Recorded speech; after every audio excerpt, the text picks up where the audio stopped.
Olá, gente. Eu me chamo Anderson e somos estudantes do Bacharelado em Educação Física pela Escola Superior de Educação Física da Universidade de Pernambuco.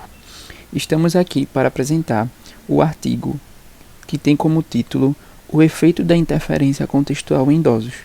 Esse artigo está sendo apresentado para a professora Maria Tereza Catuso na disciplina de Aprendizagem e Controle Motor. Meu grupo é composto por Leonardo José, Milena Beatriz, Natália Cipriano, Paulo Matos e Stephanie Moraes. O artigo O efeito da interferência contextual em idosos tem como autores Wesley, Guilherme, Alexandro, Herbert e Rodolfo. Ele foi publicado na revista Porto Cientisp, na página de 217 a 224 do ano de 2007. Para iniciarmos a falar um pouco sobre o artigo, precisamos ter noção básica de algumas variáveis que o nosso estudo vai se tratar.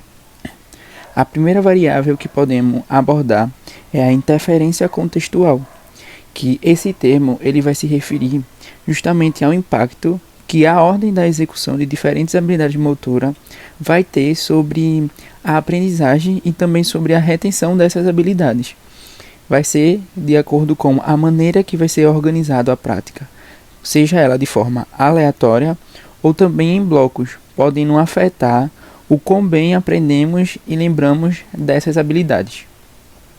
Já outra variável importante é a prática aleatória, que vai ser justamente um método de prática que vai fazer com que essas habilidades que são treinadas não tenham uma ordem previsível, ou seja, a ordem vai variar dependendo das atividades, onde vai ser necessário melhorar a retenção e a transferência dessas habilidades para novas tarefas. Já o outro tópico, que seria esse tópico 3, a prática em blocos, vai ser um método onde as habilidades vão ser praticadas em uma sequência fixa, ou seja, vai permitir que o aprendiz se concentre em uma habilidade de cada vez. Essa abordagem ela vai facilitar o foco e a repetição, fazendo com que ela não pode ser tão eficaz para a retenção a longo prazo quanto a prática aleatória. Nessa parte da introdução, a gente vai falar sobre a importância do estudo, segundo os autores. Então, a gente vai ter aqui que os autores frequentemente vão destacar a importância de estudar a interferência contextual em idosos devido a esses motivos que a gente apontou aqui.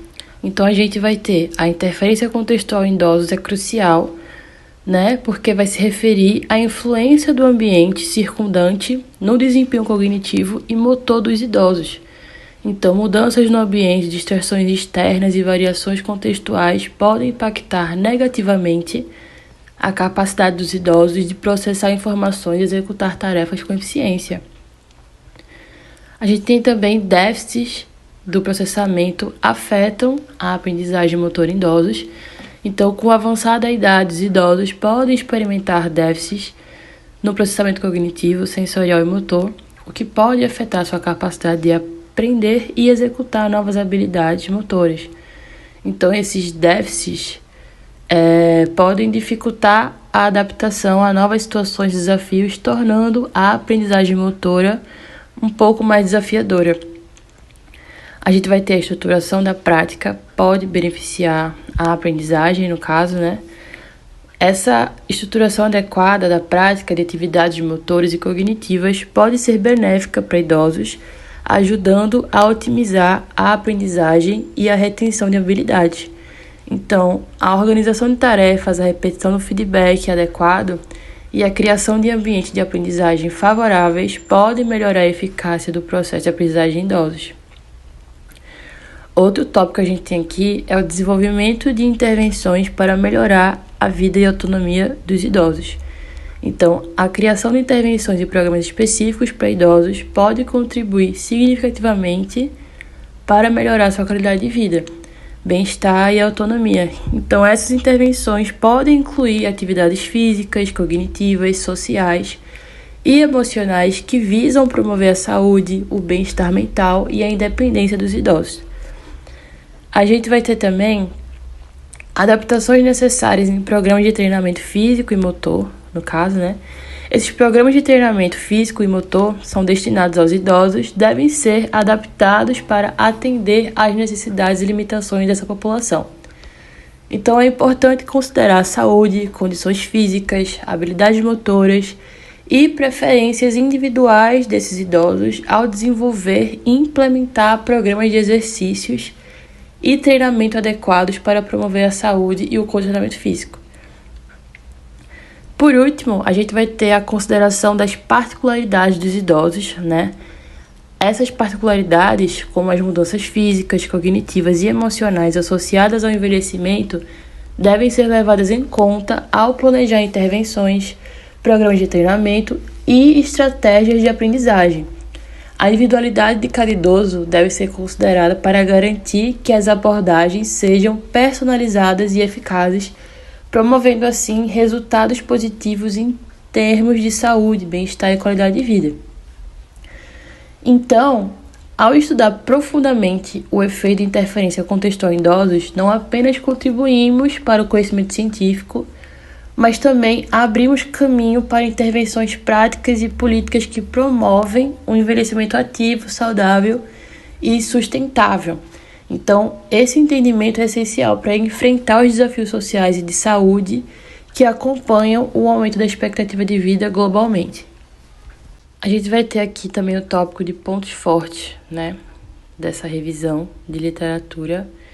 Então, a gente vai ter poucos estudos, né, na área. Então, esse número limitado de estudos pode indicar que o campo ainda está se desenvolvendo e que há uma lacuna nesse entendimento específico, no caso, né?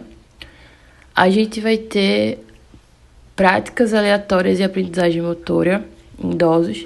Então, esses resultados indicam que a prática aleatória, onde os indivíduos alternam entre diferentes tarefas ou variações de uma tarefa, pode ser benéfica para a aprendizagem motora em idosos.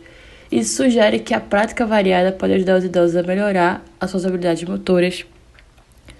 A gente tem efeitos positivos em tarefas desafiadoras. Então, os efeitos positivos da prática aleatória são mais evidentes quando os idosos enfrentam tarefas que apresentam maior nível de dificuldade.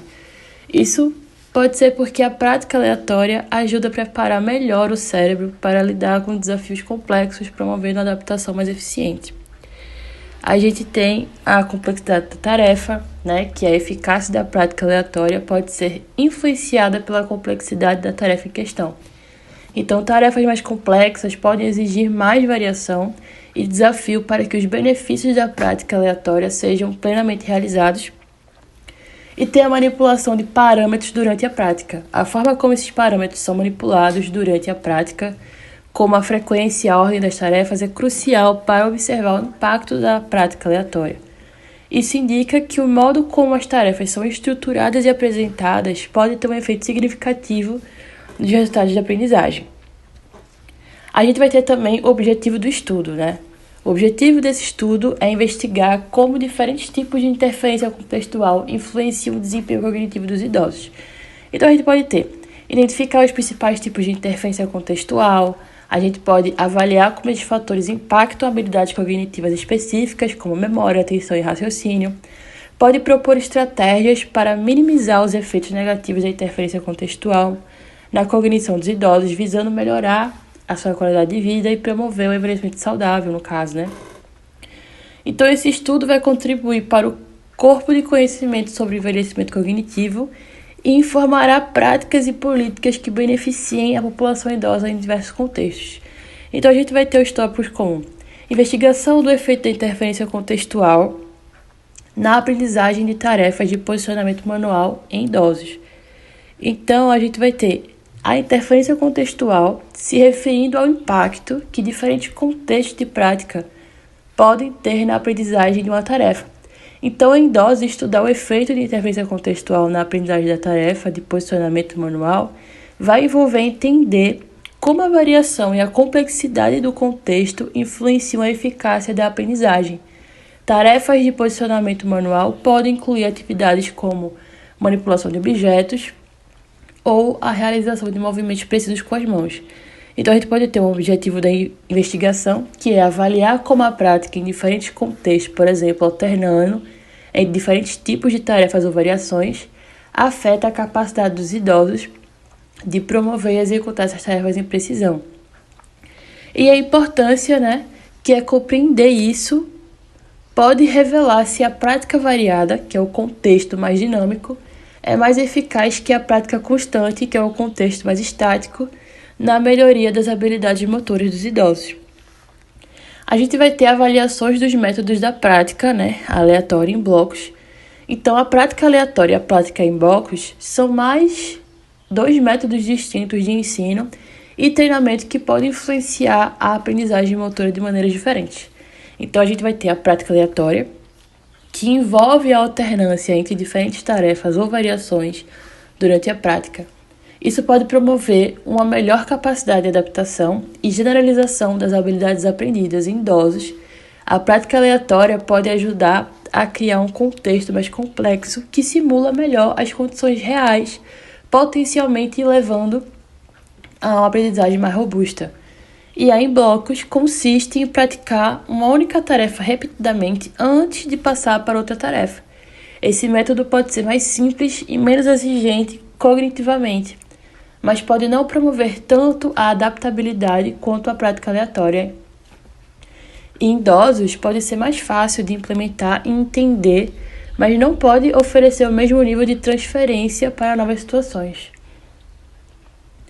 A gente vai ter o foco na influência desses métodos na aquisição, retenção e transferência da habilidade motora. Então, cada método da prática pode ter diferentes efeitos sobre esses tópicos, de aquisição, retenção e transferência das habilidades. Então, a aquisição vai se referir ao processo inicial de aprender uma nova habilidade. No caso, a prática aleatória pode melhorar a aquisição ou promover um aprendizado mais adaptado e robusto. Por outro lado, a prática em blocos pode levar a uma aquisição mais rápida inicialmente, mas talvez não tão duradoura. Já na retenção, a gente vai envolver a capacidade de manter a habilidade ao longo do tempo.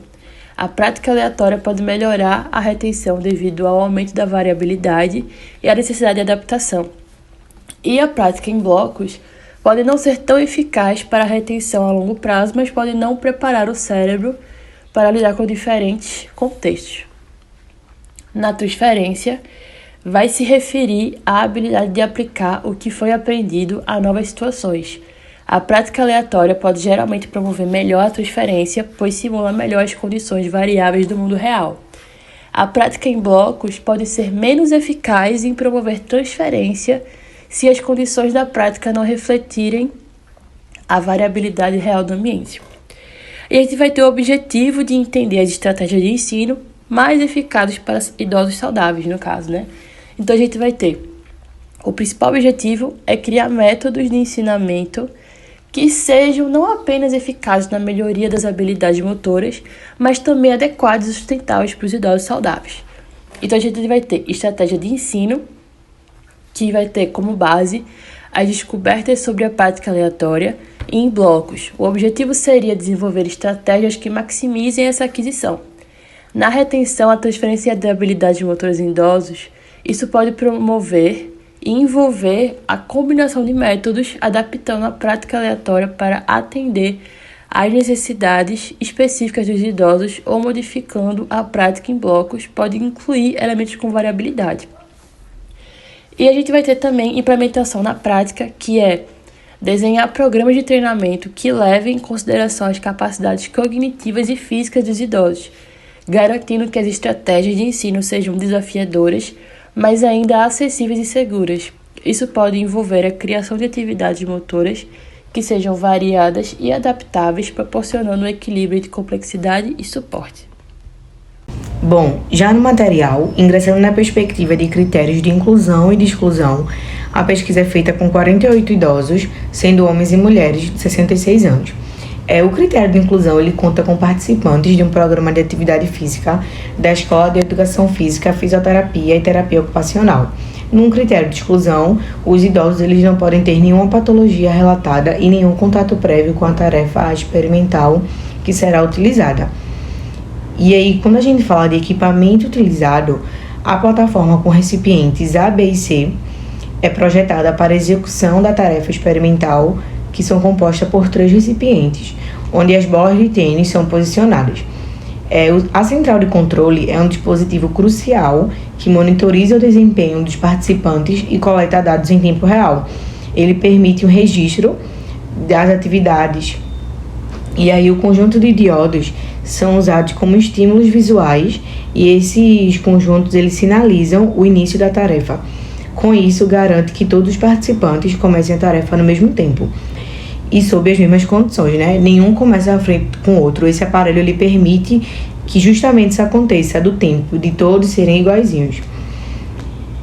A chave, né, das respostas é um dispositivo utilizado pelos participantes para iniciar e terminar a tarefa. Com isso, permite a medição precisa do tempo de reação e o movimento de conclusão. Ou seja, além do tempo de reação, ele vai medir também o tempo de conclusão, a partir daquilo que for concluído. O dispositivo utilizado no experimento, ele fica responsável por coletar e registrar, além de armazenar todos os dados relevantes, né? Todos os dados relevantes que estiverem acontecendo na pesquisa. Como foi dito, tanto o tempo de reação, movimentos durante as tentativas. Além do tempo de reação, ele vai pegar todas as tentativas que foram feitas. Antes de começar a atividade, né, tem um cartão de sequência, que cada tentativa, os participantes recebem esse cartão. E aí, nesse cartão vai estar a sequência de movimentos a ser seguida. Com isso, vai garantir a clareza sobre a tarefa, né? Eles vão entender o que realmente precisa ser feito. As bolas de tênis, elas são utilizadas 3 bolas, que os participantes devem transportar entre os recipientes conforme a sequência estabelecida. Já no método, na parte de procedimento experimental, quando se dá o preparo, os participantes eles recebem instruções através do cartão com a sequência a ser seguida. Partindo para a execução, o experimentador dá o comando que se dá no prepara, sinalizando aos participantes para se prepararem para iniciar a tarefa. Ao receber esse estímulo visual, que é acendimento dos diodos, como já dito, o participante ele solta a chave de resposta, permitindo a medição do tempo de reação. O participante, então, ele vai transportar as bolas de tênis na sequência indicada.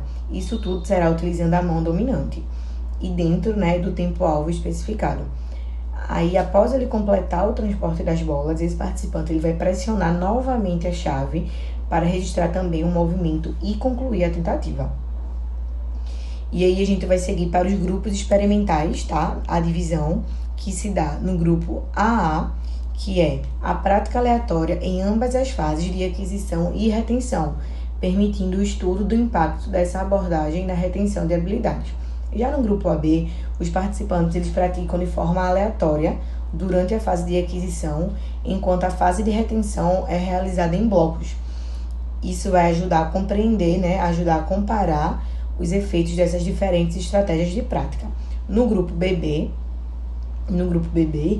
a fase de aquisição quanto a de retenção são realizadas em blocos, e aí isso proporciona uma base para avaliar a eficácia da prática estruturada. No grupo BA, os participantes eles começam com prática em blocos durante a fase de aquisição e depois eles mudam para uma prática aleatória, que seria na fase de retenção. E aí vai permitir o estudo da flexibilidade e adaptabilidade no aprendizado motor.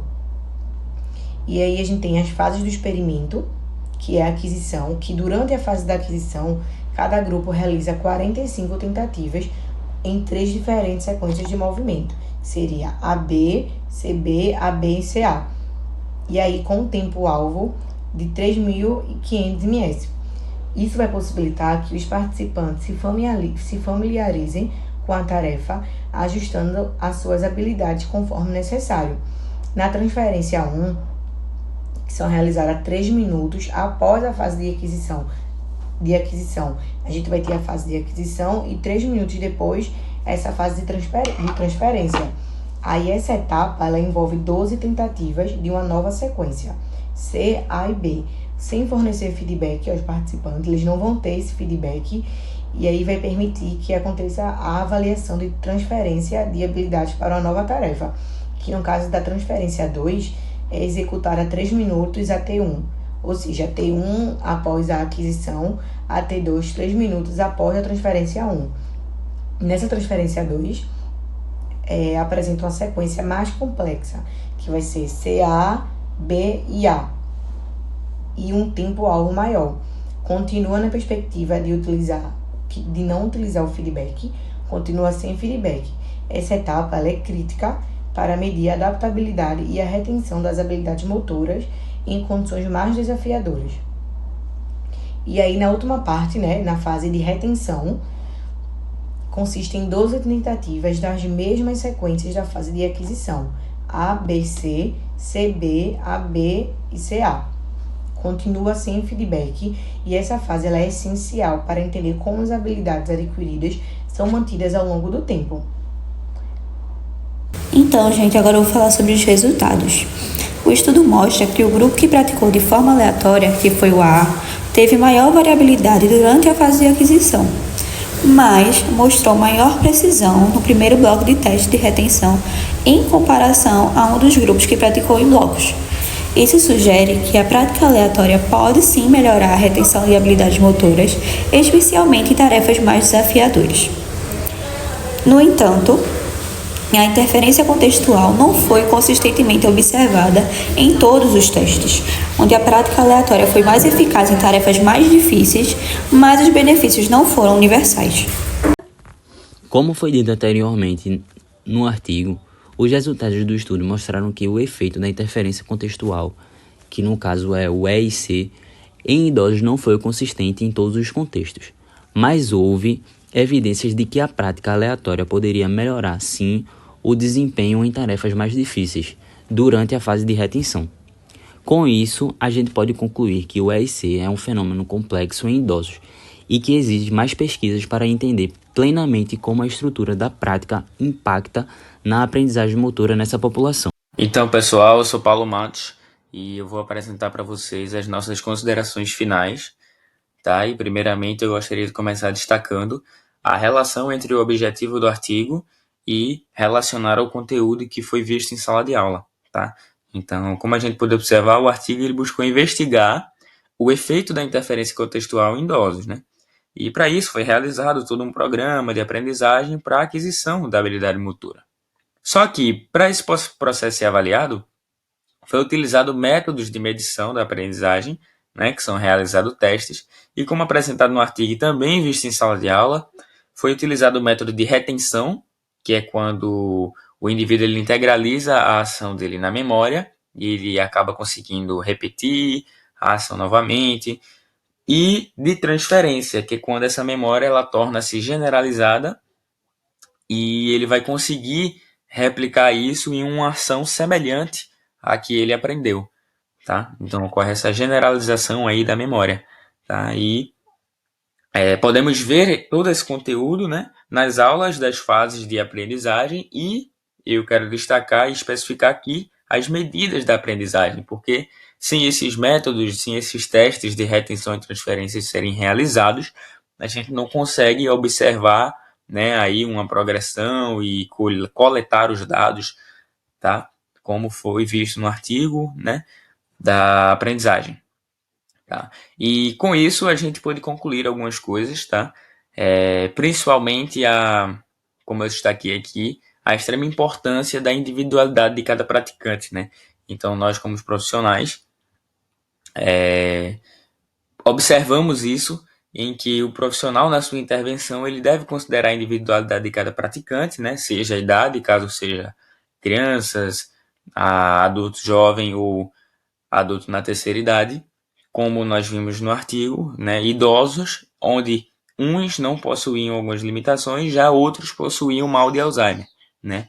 Então, diferentes contextos aplicados a esses indivíduos que têm uns possuíam limitações e outros não, os contextos eles geraram diferentes resultados, né? Então, é importante que o profissional ele observe isso a fim de selecionar e aplicar o melhor programa de aprendizagem para a aquisição de uma habilidade motora, tá?